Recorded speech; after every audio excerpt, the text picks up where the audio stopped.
જય હિન્દ, જય ભારત. વિદ્યાર્થી મિત્રો, આજે આપણે યુનિટ 3 મેનેજ યોર સ્ટ્રેસ એટલે કે તણાવને મેનેજ કરો, આ યુનિટના છઠ્ઠા અને અંતિમ લેક્ચરમાં આપણે તણાવ ઘટાડવાની ચોથી કસરત શીખીશું. તો શરૂઆત કરીએ.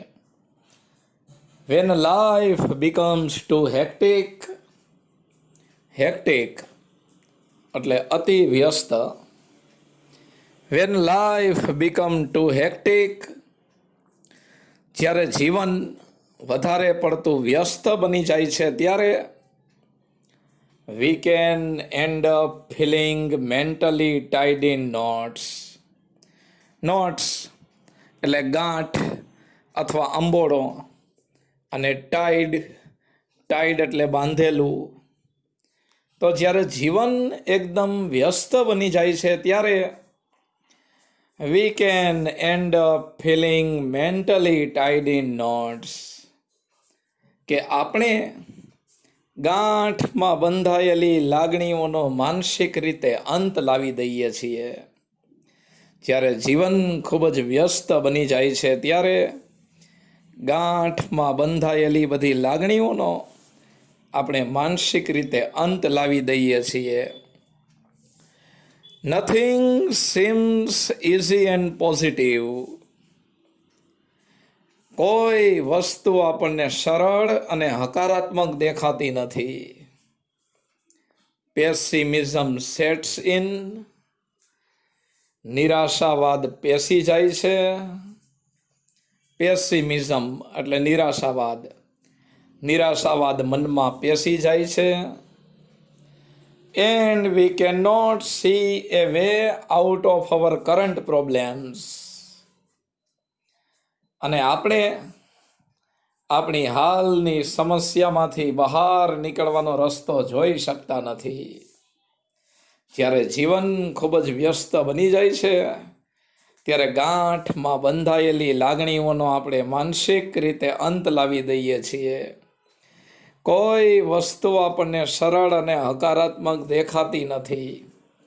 નિરાશાવાદ મનમાં ઘર કરી જાય છે અને આપણે આપણી આ હાલની સમસ્યામાંથી બહાર નીકળવાનો રસ્તો જોઈ શકતા નથી.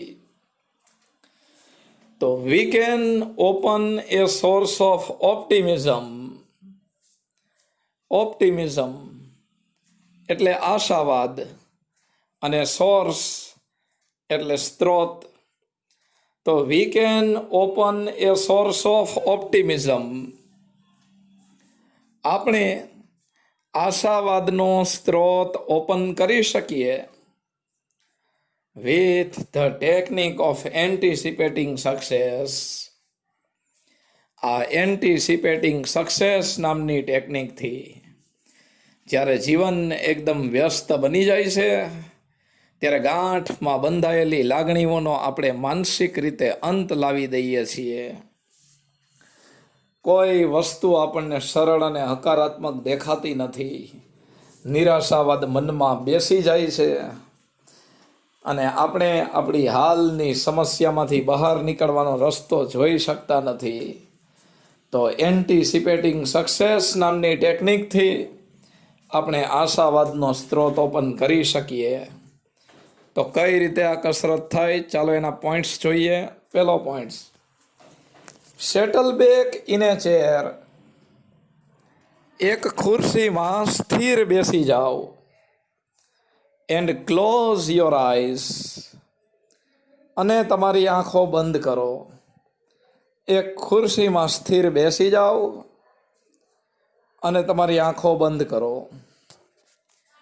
Experience with all your sense. Sense એટલે ઇન્દ્રિય.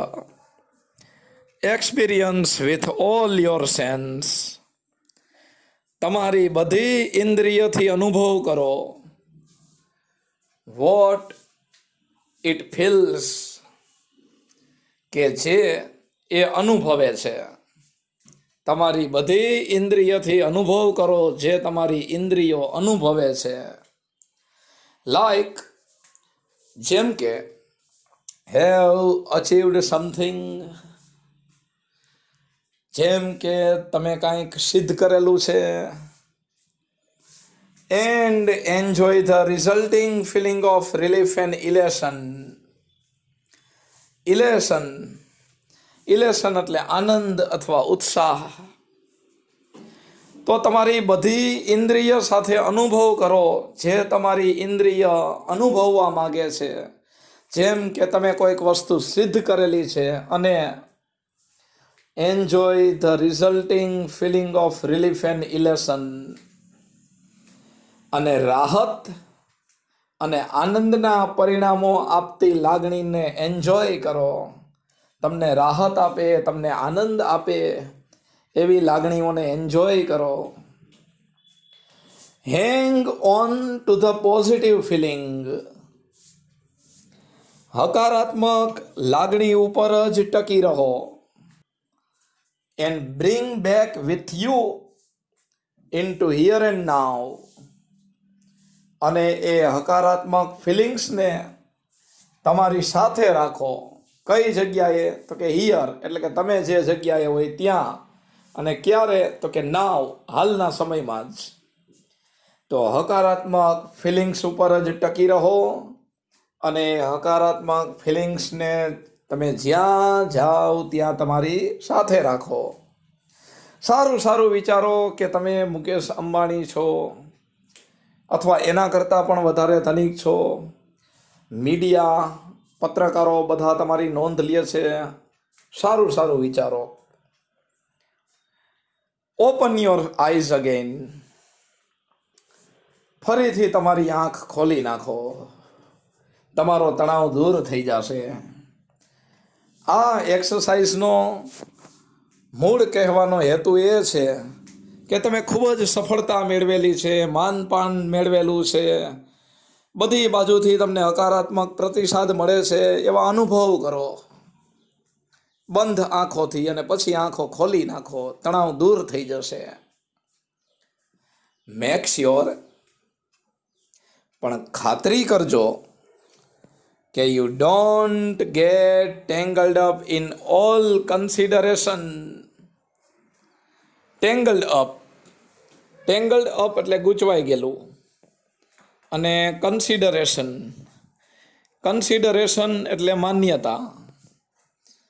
તો ખાતરી કરજો કે you don't gate confuse in consideration. ખાતરી કરજો કે તમે એ માન્યતામાં ગૂંચવાયેલા તો નથી ને કે how situation will resolve itself, કે કેવી રીતે પરિસ્થિતિ પોતાની જાતને ઉકેલશે. ખાતરી કરજો કે તમે એ માન્યતામાં ન ગૂંચવાઈ જાઓ કે કેવી રીતે પરિસ્થિતિ પોતાની જાતને સંભાળી લેશે. Situation will look after itself. Look after એટલે કાળજી રાખવી. Situation will look after itself. પરિસ્થિતિ પોતાની જાતની કાળજી લેશે. એઝ લોંગ એઝ, મિત્રો, એઝ લોંગ એઝનો સામાનાર્થી થાય ટીલ અથવા અનટિલ. જ્યાં સુધી ત્યાં સુધી. તો પરિસ્થિતિ પોતાની સંભાળ લેશે as long as you keep your aim firmly in mind. જ્યાં સુધી તમે તમારા લક્ષ્યને મક્કમતાથી મગજમાં રાખો ત્યાં સુધી. એમ એટલે લક્ષ્ય અને ફર્મલી એટલે મક્કમતાથી. ફરીથી ખાતરી કરજો કે તમે એ માન્યતામાં ગૂંચવાયેલા તો નથી ને કે પરિસ્થિતિ પોતાની જાતે સોલ્વ થઈ જશે. પરિસ્થિતિ પોતાની જાતે સોલ્વ થઈ જશે જ્યાં સુધી તમે તમારું લક્ષ્ય મક્કમતાપૂર્વક તમે મગજમાં રાખેલું હશે ત્યાં સુધી. If you stay focused on positive outcome એટલે પરિણામ, If you stay focused on positive outcome, જો તમે હકારાત્મક પરિણામ પર ધ્યાન કેન્દ્રિત કરશો, સ્ટે ફોક્સ એટલે ધ્યાન કેન્દ્રિત કરવું. જો તમે હકારાત્મક પરિણામો ઉપર ધ્યાન કેન્દ્રિત કરશો તો you can think more clearly. તમે વધારે સ્પષ્ટ રીતે વિચારી શકો છો. એન્ડ મેક બેટર ડિસિઝન, અને તમે વધારે સારા નિર્ણય લેશો. Which will lead to the desired result, કે જે નિર્ણયો તમને ઈચ્છિત પરિણામો તરફ દોરી જશે. ડિઝાયર્ડ રિઝલ્ટ એટલે ઈચ્છિત પરિણામો. ઇવેન્ચ્યુઅલી એટલે અંતે. જો તમે હકારાત્મક પરિણામો ઉપર જ ધ્યાન કેન્દ્રિત કરશો તો તમે વધારે સ્પષ્ટ રીતે વિચારી શકશો અને વધારે સારા નિર્ણયો લઈ શકશો, જે નિર્ણયો તમને ઈચ્છિત પરિણામો તરફ અંતે દોરી જશે. If there could be a number of different positive outcomes, a number of એટલે મોટી સંખ્યામાં, અને કર્તા તરીકે ધેર હોય તો ધેરનો કાંઈ અર્થ ન થાય. If there could be a number of different positive outcomes, જો મોટી સંખ્યામાં અલગ અલગ હકારાત્મક પરિણામો હોય તો simply concentrate on visualising one version today and another version tomorrow. Concentrate એટલે એકાગ્રચિત કરવું, અને વિઝ્યુલાઇઝ એટલે જોવું. જો એકી સાથે મોટી સંખ્યામાં અલગ અલગ હકારાત્મક પરિણામો તમારી સામે હોય તો એ પરિણામના એક વર્ઝન ઉપર આજે ધ્યાન કેન્દ્રિત કરો અને બીજા વર્ઝન ઉપર આવતીકાલે ધ્યાન કેન્દ્રિત કરો. મોટી સંખ્યામાં હકારાત્મક પરિણામો મળેલા હોય તો એક પરિણામને તમે આજે વિચારો, બીજા પરિણામને આવતીકાલે વિચારો. વિચારો કે પરિણામ તમારા ફાયદામાં છે કે નહીં. This is not an exercise in correctly predicting the future. Predict એટલે આગાહી કરવી, જેનો સમાનાર્થી થાય છે forecast. This is not an exercise in predicting the future. આ કસરત ભવિષ્યની આગાહી કરવાની કસરત નથી, but way of clearing negative thoughts from your mind. પણ આ કસરત તમારા માઇન્ડમાંથી નકારાત્મક વિચારોને દૂર કરવાની કસરત છે. And focusing on A positive state, અને હકારાત્મક સ્થિતિ ઉપર ધ્યાન કેન્દ્રિત કરવાની એક્સરસાઇઝ છે. ફરીથી છેલ્લો પેરેગ્રાફ.